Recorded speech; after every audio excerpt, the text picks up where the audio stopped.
Greetings, everyone, and welcome to the Produce Buzzers podcast. We are so happy you have joined us today, and I think you will be too after the show is over, because you will learn a lot about fresh fruits and vegetables, how to select and store them, how to prepare and cook them, and surprising facts about their history and origin. We hope it inspires you to eat more fresh fruits and vegetables, not only for your health, but also for your delight and pleasure as you explore their amazing world of taste and delicious flavors. Eating more of them will transform your life in so many positive ways. So settle back, relax, and get ready for another delicious adventure with the Produce Buzzers. Greetings and welcome to another delicious episode of the Produce Buzzers podcast. I'm Edwin Stepp, your host and executive editor of producebuzz.com.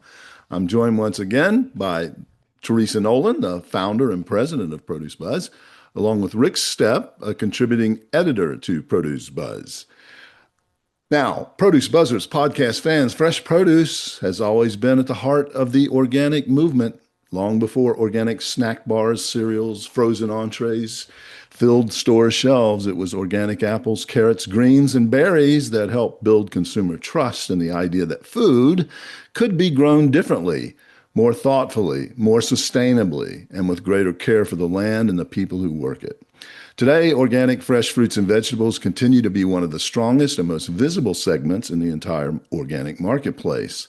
From the produce aisle to farmers markets to community-supported agriculture, fresh organic produce is often the first and sometimes the most meaningful connection consumers have with organic food.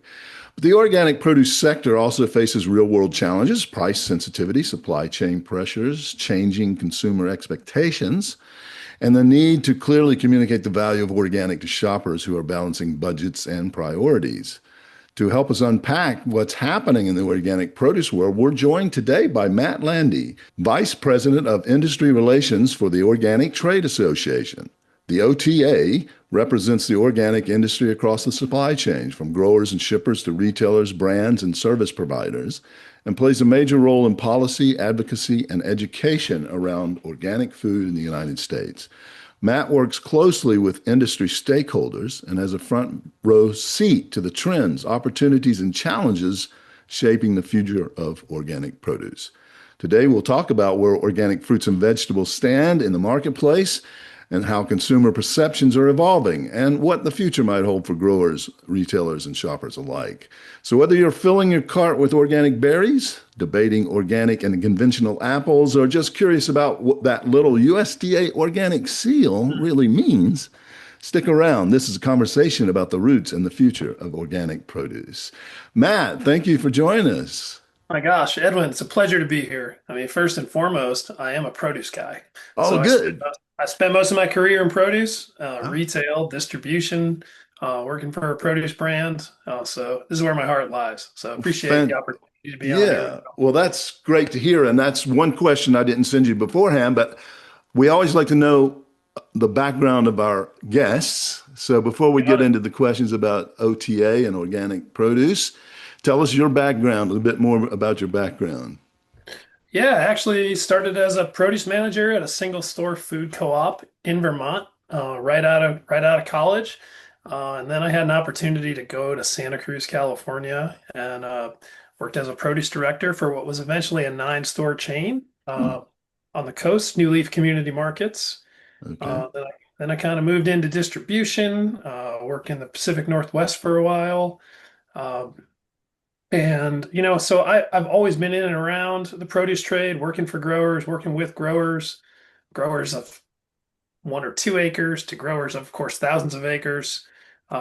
Also did some work with a produce brand to Santa Cruz that did some import-export work. So played a little bit in that world. So I've been pretty well steeped in the produce trade for the last 2+ decades, and man, still, it's my first love. Been with OTA now for about 12 months.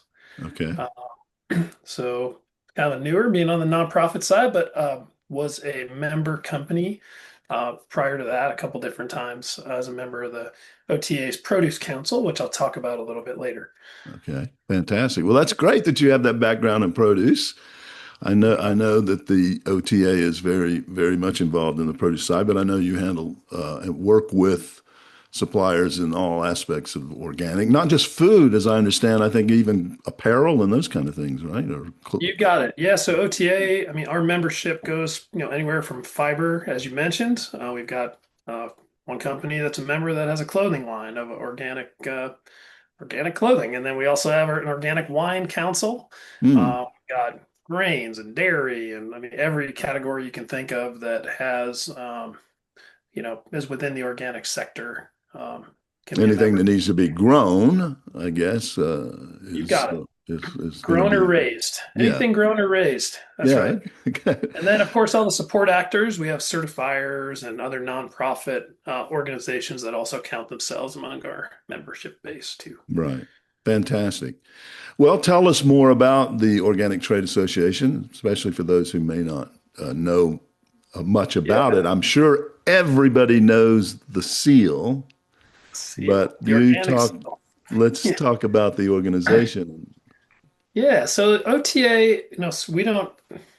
So I guess that could be one point clarification, right? Is the USDA Organic Seal is part of the public-private partnership that's made up Okay. uh, completely outside of OTA, although we do consider ourselves kind of the guardians of that especially within the Washington, D.C. environment. So the organization's been around since before there was an organic food law, going back all the way to 1985 in one form or another. Our work is really to protect the integrity of organic. I mean, it's a large public-private partnership. The USDA seal, of course, is maintained by the USDA itself. Yeah. Um, but it's 100% built on trust, right? If the consumer doesn't trust that seal, we don't really have an organic trade. Right. So, at OTA, that's kind of really central to our role. And, within that, we also look to continuously improve the standards. We're always engaged because, everything has to adapt, especially with scale. I mean, we're now up to when our report's going to be released next week, we're up to like 77 billion in gross sales as an organic sector overall. Wow. About 30% of that is fresh produce, Okay. which remains the strongest category within organic. So with that scaling, of course, there's always engagement on how we can continuously improve and protect the seal and promote Right. opportunity for um, transitioning more acreage, their supply chain needs, and also within the market amongst consumers. So we currently have about 600 members, made up again all the different supply chain actors you can think of: brands, farmers, distributors, retailers, certifiers, other nonprofits. So we're, we Yeah. try to represent everybody the best we can and try to be that centralizing force for some kind Right. of a Right. investment. Yeah, and I may have misled a bit. I knew this before, but in my comments, I may have misled that the seal is actually your seal. It's the USDA, but you guys are there, as you said, protecting it and making Yep, sure that there's confidence in that seal.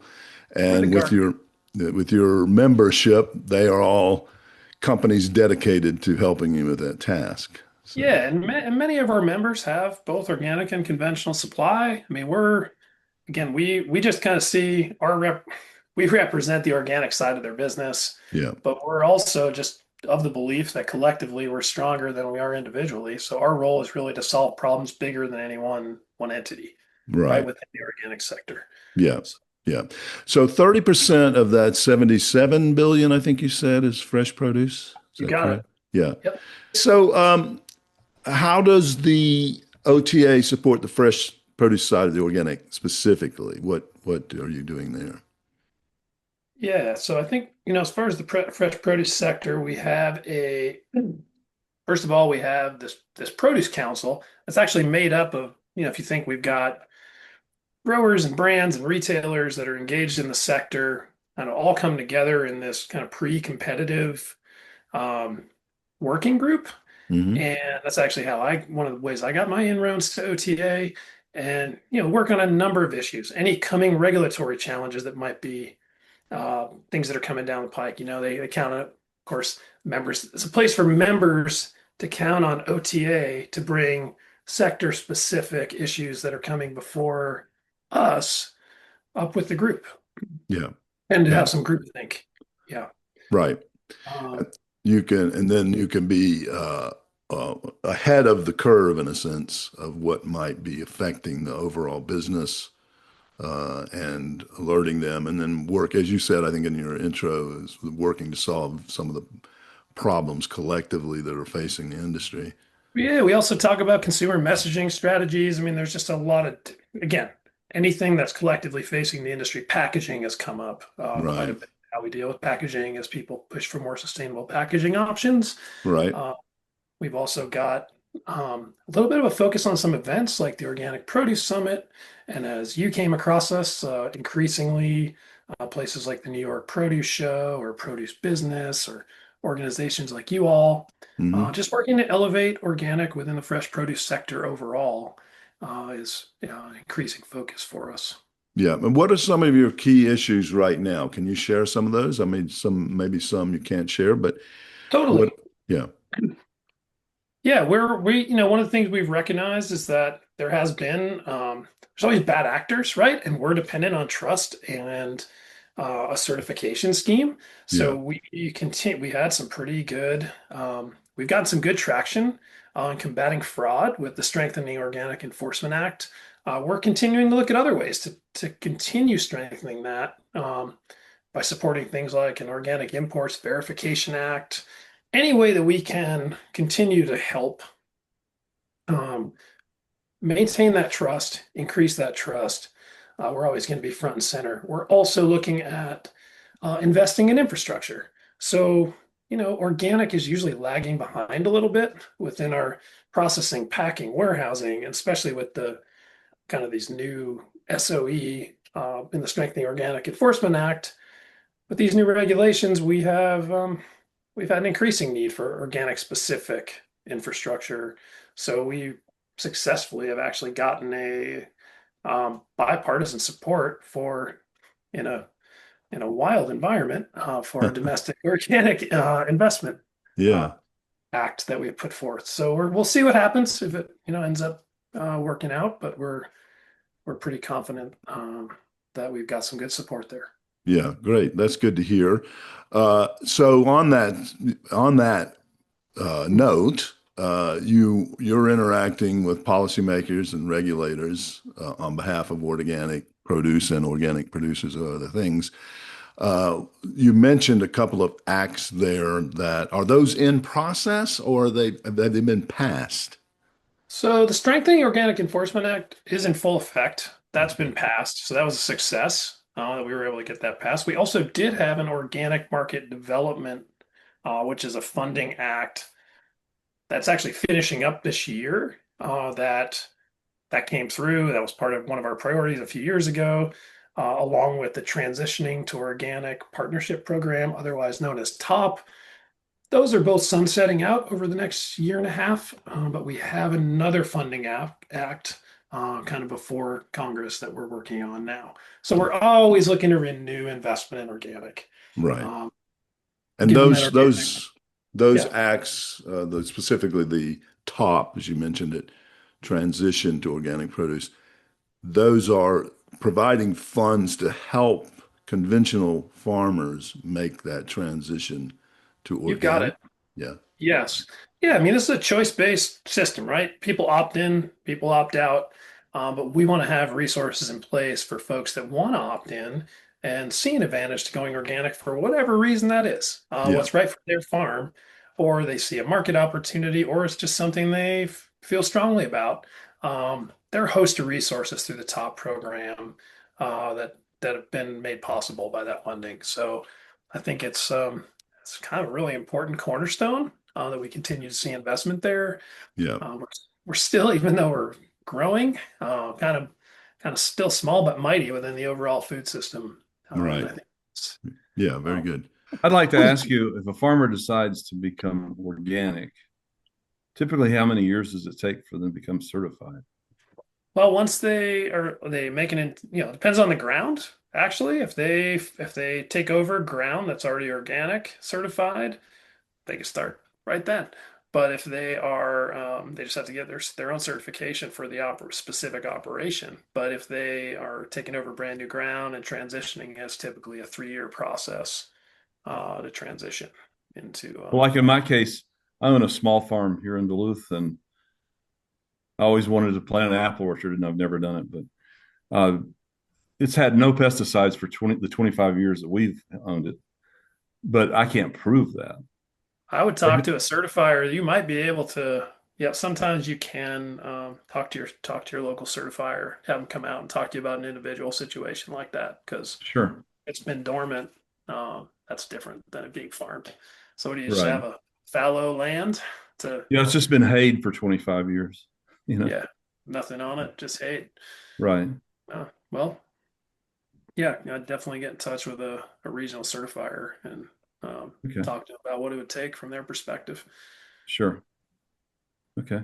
What does organic actually mean now? I'm sure it's been updated over the years. What are the main points that you have, the main things you have to do in order to be considered organic?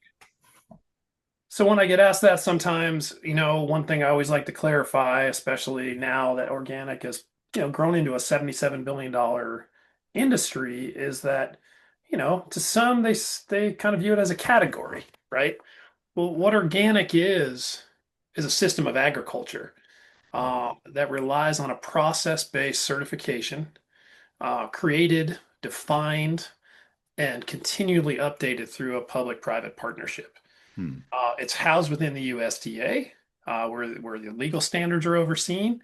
But also, there's a National Organic Standards Board that's comprised of industry professionals, representatives from various corners of the trade, who really continually meet and look at various inputs that folks are developing or different ways, other innovations, and making decisions annually on Okay. how to continually manage the law that governs the structure of how we regulate organic.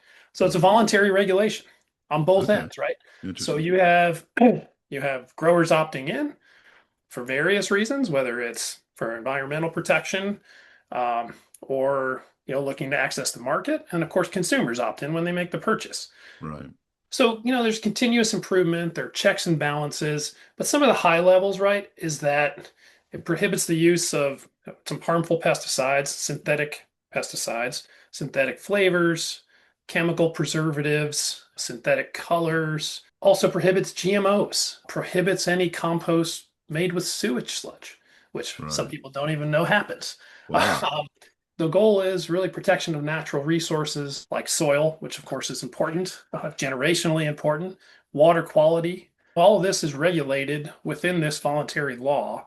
Every step in the process has been designed with these elements in mind. Another important component of it is the traceability aspect, is Right. that with an organic operation, anyone in the supply chain at this point is now held accountable for being able to trace the source Got it. just by nature of having to define your supply chain and have that accountability that you have a certified organic ingredient or a certified organic product that you're selling. It's voluntary to try to produce organically, but that seal, you can't just voluntarily put it on. You've got to, Matt, you've got to go through some Yeah. Yeah, rigorous no, it's an opt-in, standards. right? So the Yeah. program is opt-in. You Right. earn the seal Right. through, like I said, it's a system of agriculture. So, I mean, sometimes you're doing things like that maybe you weren't doing before, so crop rotation. Yeah. Sometimes you're fallowing fields so that you can give the soil time to generate its own the nutrients with natural compost that you're Right. using. Right. So planting cover crops, other things that enrich Yeah. your soil without synthetic fertilizers, Right. and then of course the eco-friendly pest control. I had a great farmer once in California tell me organic is essentially a bug war. We bring in ladybugs, Oh. we bring in other bugs that fight other bugs, and then we got the good bugs and the other bugs. I'm like, right on. That's So, interesting. Yeah. so I think when you start thinking about it in that holistic manner, that's the concept of like working with nature Yeah. on the farm, using the tools nature has kind of laid out to support the growth of whatever it is you're doing, whether Yeah. it's raising animals or growing broccoli or cantaloupe or apples. Right. Well, that's really a good overview of it. I know it's more complex than that in a lot of ways. Certainly. Maybe not so much, fresh fruits and vegetables, probably much simpler in getting that seal than a processed product where you got to trace every little Every ingredient. That's right. ingredient and you got to make sure you got to be buttoned up. And so I, it's not simple for fresh fruits and vegetables, but it's a little less, It's more handled on, yeah, it's more handled at the yeah, at the farm level versus, right. and you're still sourcing, just depends. If you're marketing fresh fruits and vegetables, it's a single item that you're marketing directly from a field. Yeah. And so, in that sense, there's some truth to that. All right. Well, let's transition over to another topic here. Let's talk about how things are going with the organic produce world. Which organic fruits and vegetables are seeing the most growth right now? Yeah. So we're seeing that, right now, overall, produce continues to serve as kind of this entry point for organic. Hmm. And we see that play out, especially with families. Um, it's now like, I think, again, like I said, 30% of all organic sales. I think about 16% of the overall produce market as well, which is quite a bit of growth from a few years ago. Yeah. Uh, the berry category in particular, I think is almost 4.5 billion Okay. in organic. So it is actually the leader. Um, I think bananas also grew like 12.5% last year. So a couple of those categories are kind of leading the way. But I Yeah. think overall, again, produce is just kind of this.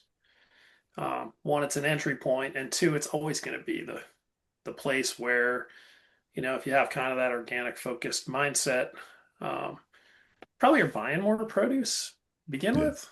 Right. Um, and so I think as a percentage, it's going to continue to lead the way. Yeah. Yeah. Yeah. The that's interesting about bananas because typically you think, I mean, I know this probably isn't quite true because we were just talking about inputs and the inputs can affect the inside of it. But, I think most people are concerned about pesticide residue on their produce. And if you're peeling that banana off, Right. you're probably not too worried about what's inside.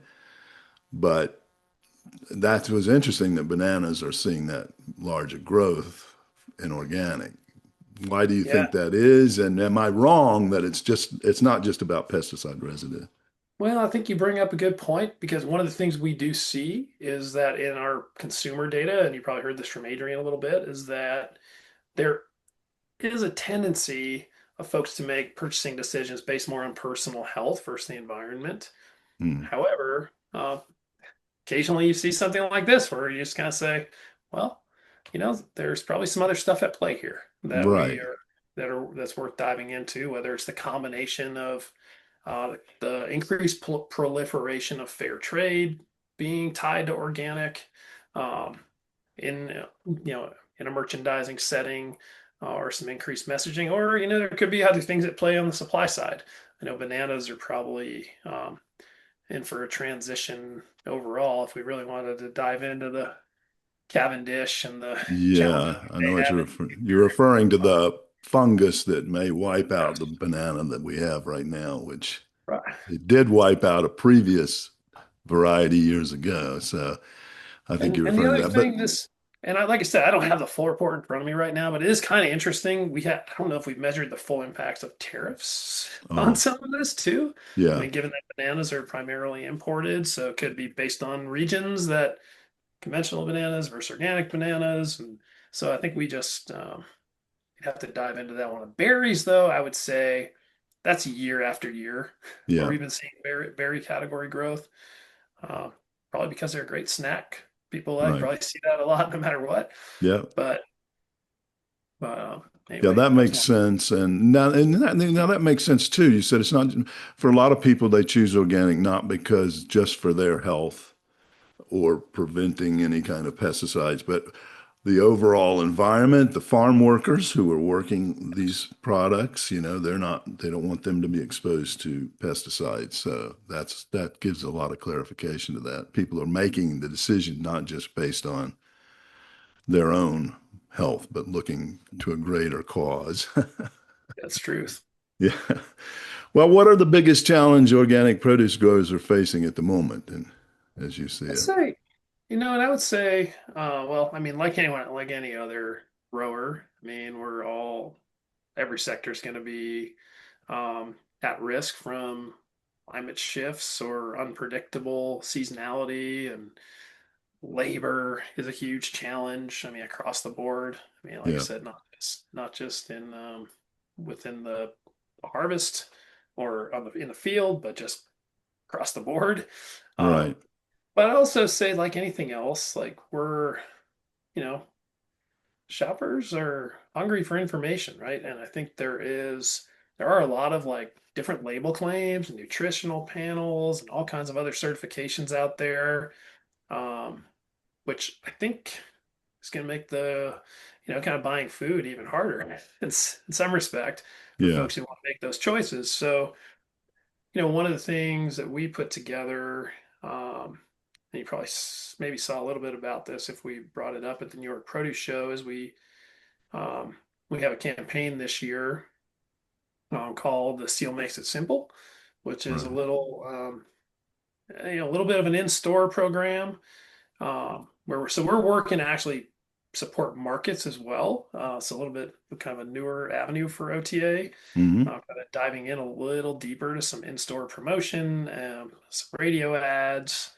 all focused on the USDA seal and promoting the USDA seal as being all encompassing with some of these other benefits that folks are looking for.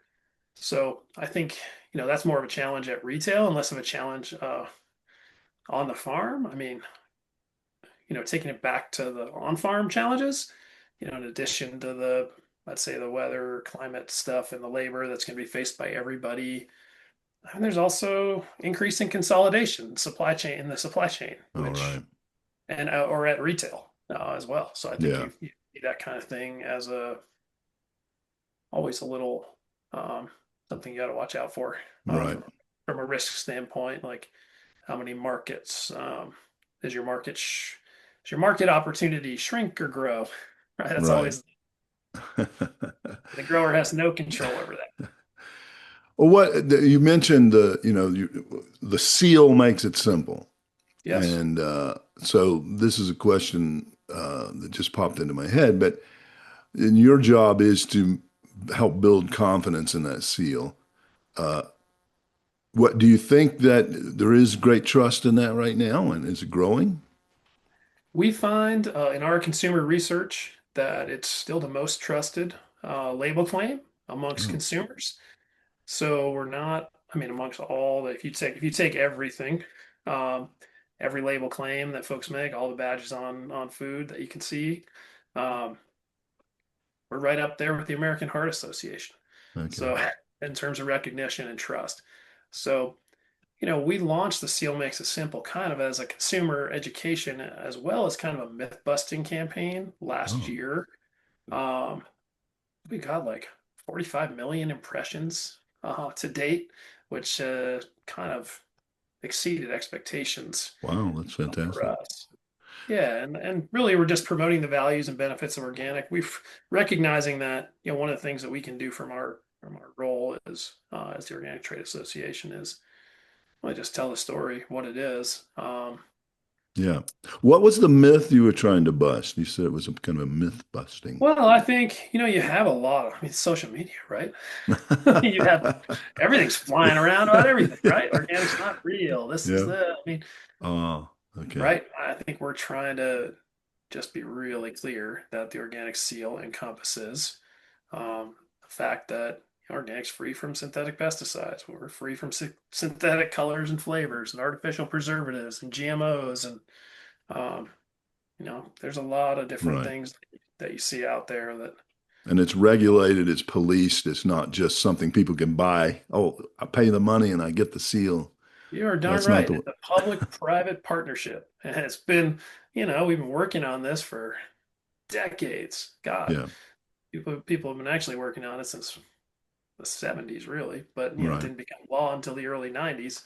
So we're far down the road here of putting this together, and it's complex. You got to work with new administrations and new elected officials constantly, Right. uh, and continue to, like I said, be the guardian Right. of to I had maintain a that. I had a very good friend who was one of the first five people to form the California Organic Growers. I forget now the full name. CCOF. Yeah, Yeah. Oh, cool. California Certified Organic Farmers. He was a table grapes grower in near Fresno, and he started growing his grapes organically in the 50s. And all his Wow. neighbors and farmers around him said, "You won't last 2 years." They would say, "Well, 5 years, you'll be out of business." But he made it, and he kept with it, stuck with it. Did those Uh, table grapes, did raisins as well, and so he was a pioneer in it. He used to tell me, what's the name of that ranch? Just um, his name is Pete Wolf. Oh, Wolf Brothers grapes.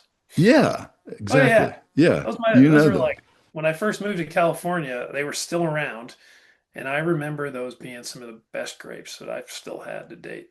Yeah. I think about that label and like just getting a hold of those grapes, and Yep. so uh, He was quite a character. He lived in a farmhouse. What's the name? It wasn't really a town. It was like a crossroads just west of Fresno. I think it started with a Kerwin, I think. Kerwin? Not even Kerwin. What was it? I can't remember. Anyway, you might not even know it if I said it because it's just across. We had 100-year-old farmhouse. I went to stay with him a few times. Had no air conditioning. And I remember staying with him there in the middle of the summer. It was just so hot. But that farm had been around for a long time. Anyway, well, that's great that you knew them because yeah, he was one of the pioneers, one of the first. He told me there were five people who said we're going to start this and we're going to try to do this, and they did it. it makes a Did he good say grape. what the key was for their success? It's balanced soil. I think Oh, that's okay. exactly what he said, Rick. The subject you raised was Balanced if it's soil. a healthy plant, like what I was told by him and others that I've known who've grown organically, is that plants are like humans. If you're not healthy, you don't have the right nutrients, your immune system gets compromised. That's when the pests and the germs or whatever will attack. They attack the unhealthy. They don't typically, or they don't attack as quickly a healthy plant as an unhealthy plant. And if it's getting fed and nutrients like we as humans, they can help fight it off. So that's my understanding of it. Matt, you can correct me if I'm Oh, misstating that. understanding. Yeah, It's good understanding. that Yeah, was our older brother, who's now deceased, was a soil scientist, and he worked for a company named Brookside Laboratories, which is, I think, out of Texas. But he would go to farmers and try to sell them on the program. This was back in the 70s. Try to sell them on the program to balance their soils so they don't need as many pesticides and that kind of thing. Well, And my son is actually studying soil science at Colorado oh, State, and wow. he called me last night all excited. He went to a training with this organic grower that he was like, with the goal of using no inputs by Hmm. managing soil and just exactly what you're talking about by figuring out ways to balance the soil. I mean, it's fascinating. He could explain it way better than I could because he's a Yeah, soil sure. science major, and that's the beauty of generational. right. Pass on what I know. You take it from here, son. Yeah, good for you. That's cool. That's cool. Well, with organic, price is often a barrier for consumers. What would you say to that, first of all? And what is the industry doing to make it more accessible? Certainly. I mean, this has always been a theme, throughout my career. It's just, how do we make it more accessible? How do we make the tent larger? And I certainly think we've made a lot of headway by growing into a $77 billion, no, $30 billion in produce trade and bringing scale into this. And, no question, there's still a gap. And I think at the end of the day, people got to have to pay their bills. And uh, I think gotta eat fruits and vegetables. That's the way this goes, right? And I think people Yeah. want to make the best choices they can. And you know, I think as a trade, one thing I always struggle with is I know we can't sacrifice the farmer making a living. And Mm. there are increased costs, but I think we have also made progress because we've also gotten better at this over time. Yeah. We've created better ag training programs, and we've had farmers just again like your friend, just Right. honing it over years and years of doing the work and passing it on. And I think for me, that's one of the more important things is like passing on those legacies and having folks that are coming in, not with a hand tied behind their back, with a brand new system of agriculture that they're trying to Yeah. figure out. Not that it was brand new when we first created an industry, but was a new thing to us in this in kind of modern times. Yeah. And so What so does, high level, I mean, I yeah. think that's where you have to attack it, is you have to be able to continue to have that viability for the farmer. Um, because I was told by a very wise organic farmer once, said when broccoli's $14, he's like, good luck next year getting broccoli. He's like, it's just going to be the way it is. We're not going Yeah. to grow it. And I think that, we have to always keep that part in mind and make sure Right. we balance that with creating opportunities for people to. Yeah. That's good to hear. I'm glad to hear that because I know some people can get too evangelical and, cut their nose off to spite their face in that sense. And I appreciate that, hearing that balance. Which brings me to another question that I had about, some nutritionists have been concerned about the thought of uh, pesticides on produce, and that people avoid eating any fruits and vegetables because they think, oh, it's a pesticides on it, but I can't afford the organic. What do you say to that? And do you think Yeah, that's an issue or? I would say, just like we were talking about before. I mean, we're a trade association made up of a lot of members that have split operations. We have to operate in a bipartisan way in DC to get anything done. I would say the same thing about this. Fruits and vegetables are a critical component of everyday diet. And, I hate to see people sacrificing consumption of fruits and vegetables for what? Are you gonna go eat a candy bar instead because it's cheaper, or some sugar cereal? I Good mean, so point. from my standpoint, the conversation's kind of nuts. Like Right. fruits and vegetables first. Uh, Organic, yeah, I'm a supporter of organic. I've been doing this for decades. I want to see all produce be organic because I don't want anybody to have pesticides on their produce, but I also don't think we want to sacrifice consumption of fruits and vegetables for um, for in my view, it's be wrong-headed for us to. So we, as OTA, we actively don't disparage farmers for that reason because we Yeah. don't feel like it really gets anything done, and we want to promote again what I think is a healthy choice in eating fruits and vegetables, regardless. Right. We Yeah. It'd be don't a eat enough of them as it is, guys. yeah. I mean, we just don't.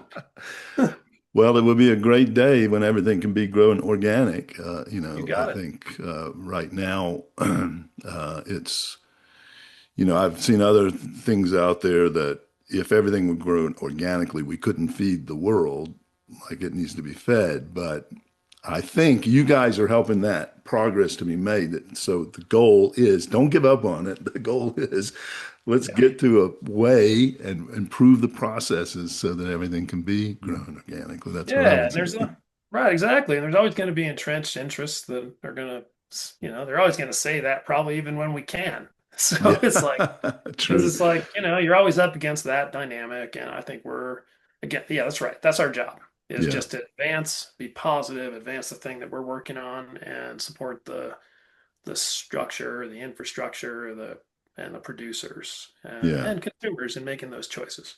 right. So Yeah. Well, you mentioned packaging.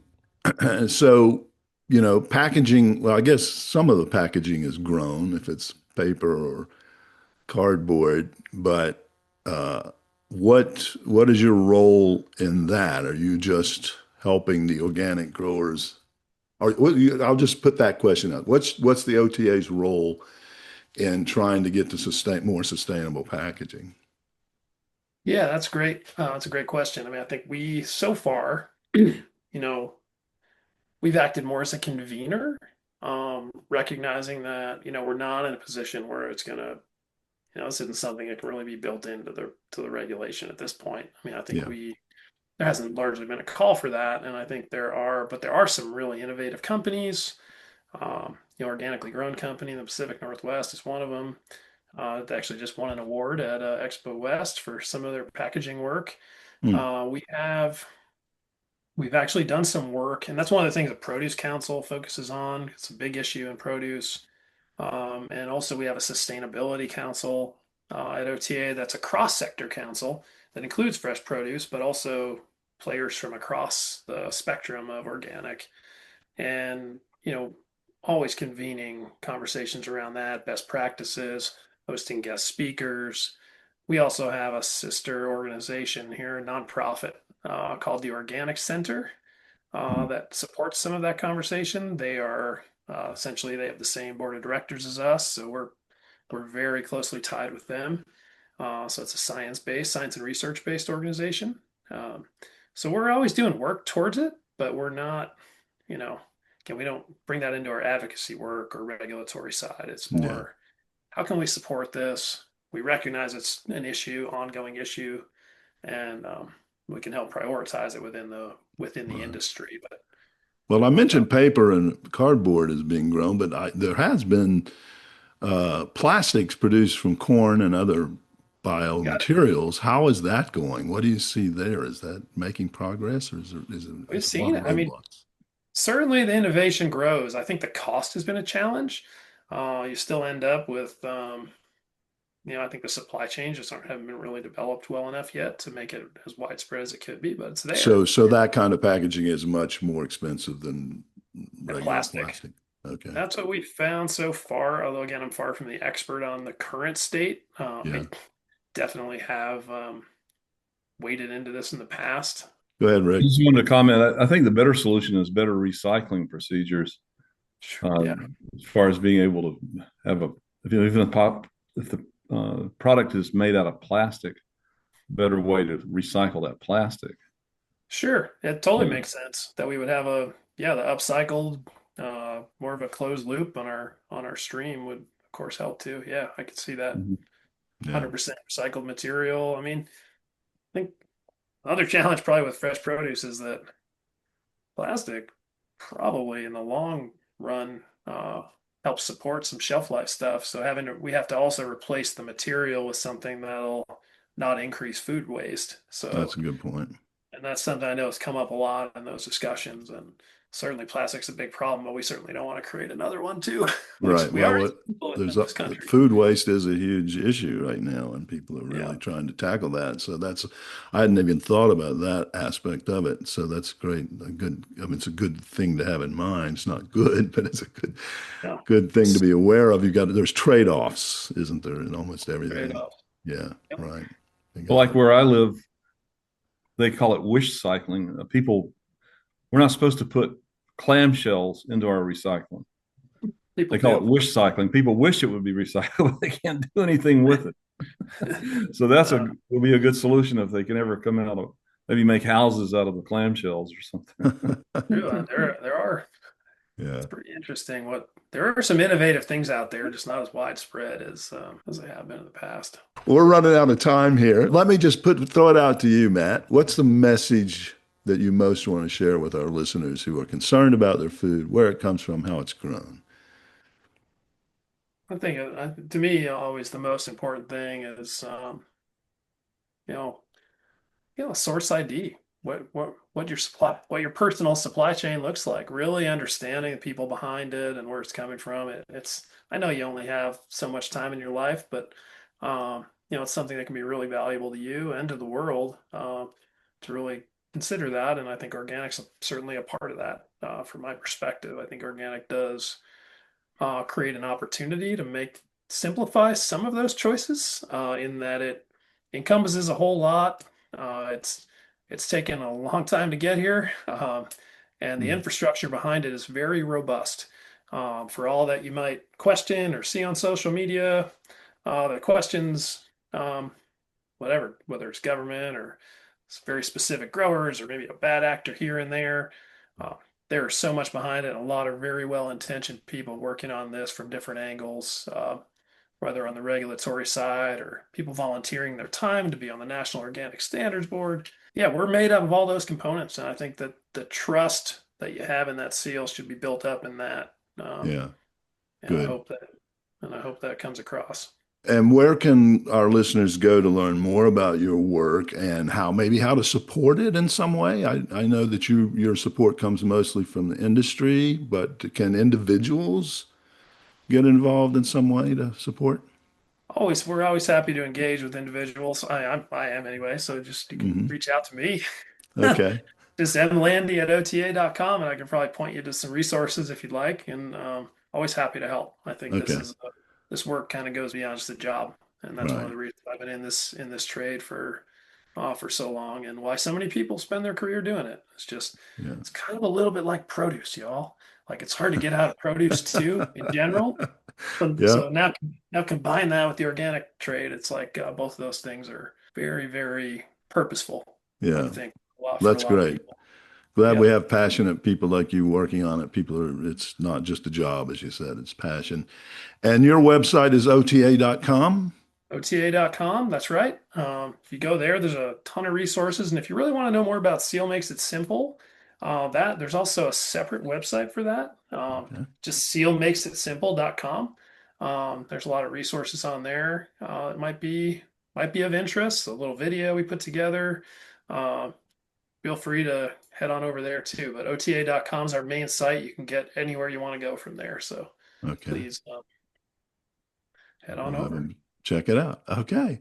Okay, we're going to let you go, except we're going to hold you on for just a couple of minutes longer. And I did not tell Adrian about this or you, but we make our guests go through a ritual here. And uh, I'm sorry to tell you, but it's a painful ritual, very painful. And so here's the deal. Teresa loves puns. And so every episode she brings a pun that's related to whatever we're talking about, usually. It's usually in the form of a question, and we try to guess what the punny answer is. And we punish you and our listeners with these bad, bad puns. That's why it's painful, these bad puns. So we call this segment Homegrown. Mm. You can see already it's going to be bad. Bring So, it. all right, are you ready, Matt? I'm Lisa's ready. going to deliver this. Rick and I don't know the answer. We have to play along with you, but we try to guess what the punny answer might be. Okay, Teresa, what's the homegrown today? Well, this one's pretty bad, Matt. So hold on here.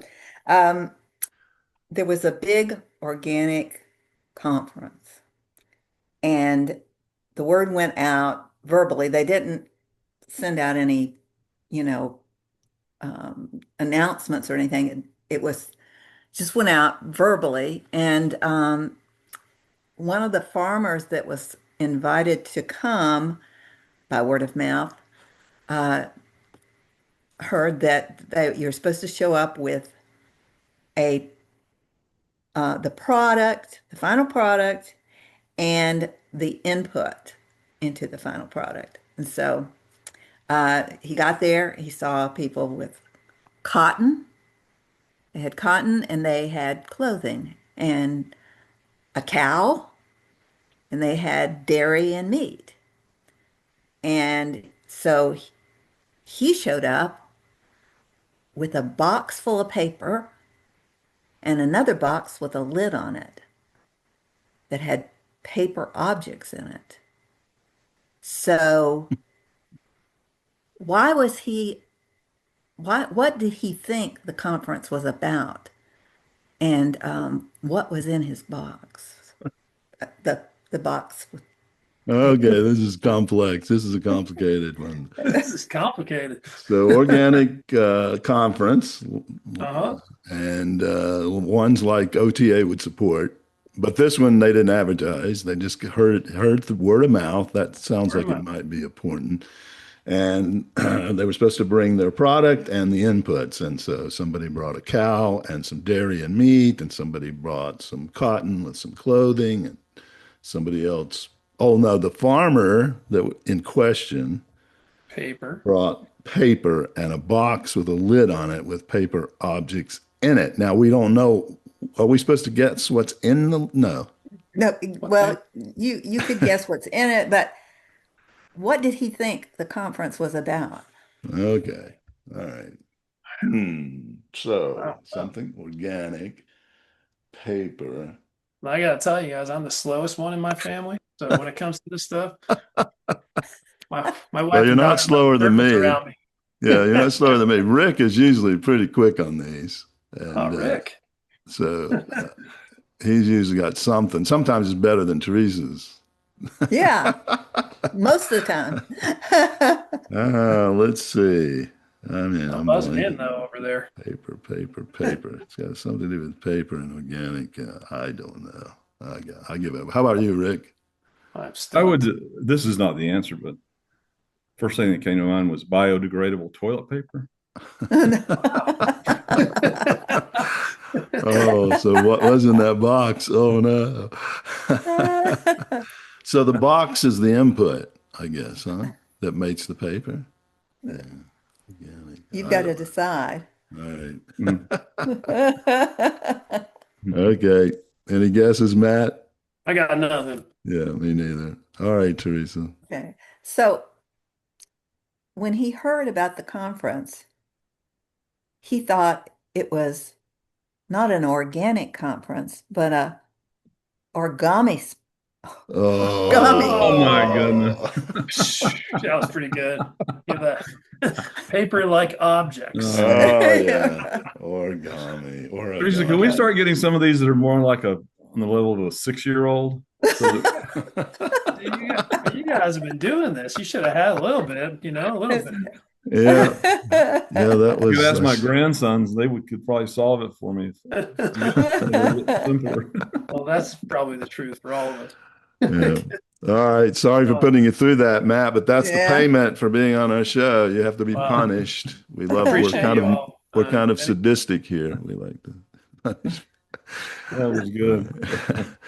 All right, listeners, OTA.com or Seal makes it simple, or the Seal makes it. Seal makes it simple. SealMakesItSimple.com to learn about this great organization that's really trying to make a big impact on your health and the environment and sustainability. Thank you so much, Matt, for being with us, and we wish you all the best. Oh, right back at you guys. Thank you so much. Thanks, Matt. Very Yeah. interesting. Thanks for having me. Well, thank you, listeners, for tuning in to the Produce Buzzers podcast, brought to you by Produce Buzz, the gathering place for lovers of fresh fruits and veggies. We hope you were entertained a bit and educated a lot about fresh produce. Be sure to join us next time, and please tell your friends to do so as well. Like, share, and comment on our Produce Buzz Facebook page. And check out our website at www.producebuzz.com. There you will find articles about fresh fruits and veggies, how to select, store, and prepare them, as well as lots of interesting facts about all the wonderful bounty the earth provides for us. Until next time, be fruitful and don't forget to veg out.